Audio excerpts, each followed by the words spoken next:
We're taking a look at some of the cabinets here. You'll see this is pretty much the old yellow color, not very exciting. No stripping has been done on it yet. You'll see that if we kind of get in close here, you'll see where the door handle was. You'll see it's very shiny still. A sure sign that there's still lots of varnish, and when I show you in a later video the actual varnish removal process, there's a lot of varnish there. Because you'll find when you're taking it off with a commercial stripper, or just like a home stripping agent, which I'll show you. We're going to take a look at the finished product here. You're going to see there is some scratching in it. That's fine. If you look up really close, you see there's some bubbling in the texture here, which is really kind of ticks me off. I found out some things I was doing wrong and doing right when it comes to doing the final varnishing, and once I proved what I did wrong was what I did wrong, I'll give you a video on what not to do and what to do.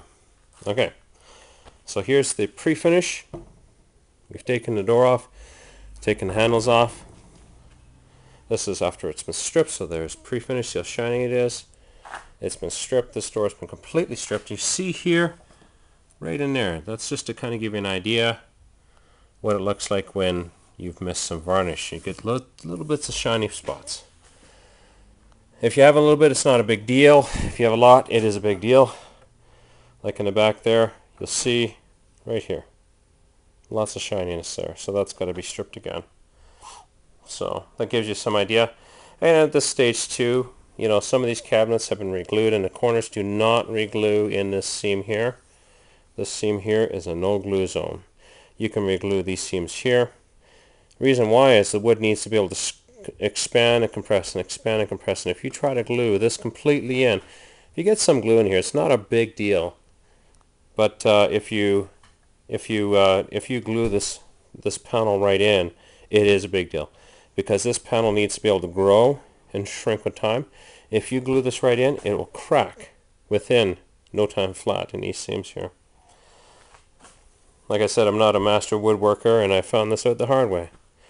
I had glued in one of the seams, and it ended up splitting on me about a year later.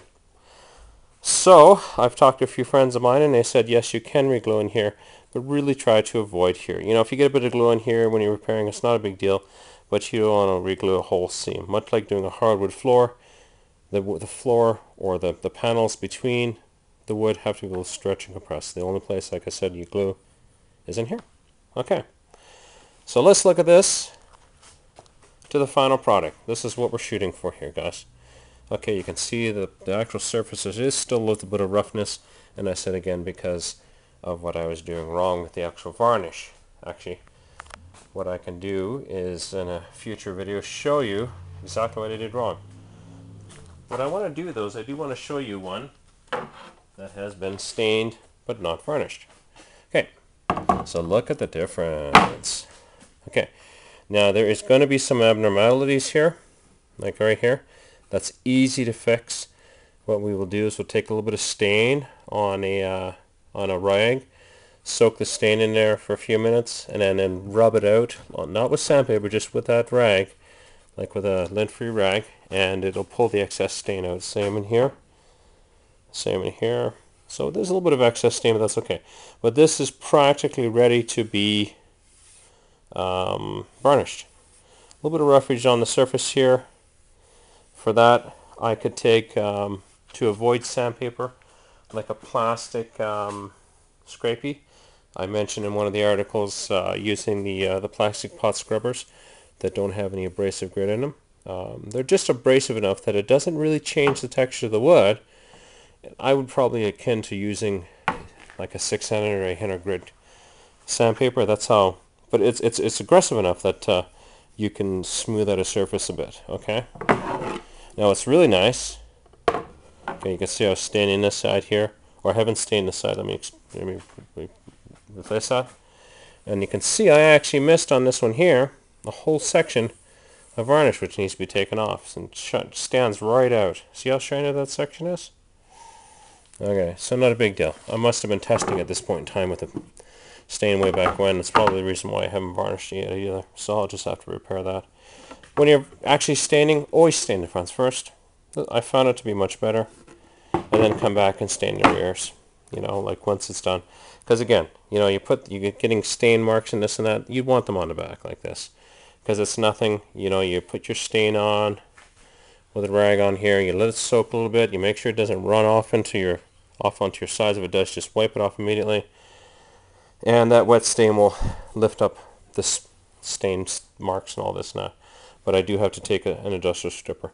You know, if I do have troubles with this, I can again use the same stripper and take this stain off too. So it's not really a big deal. Okay.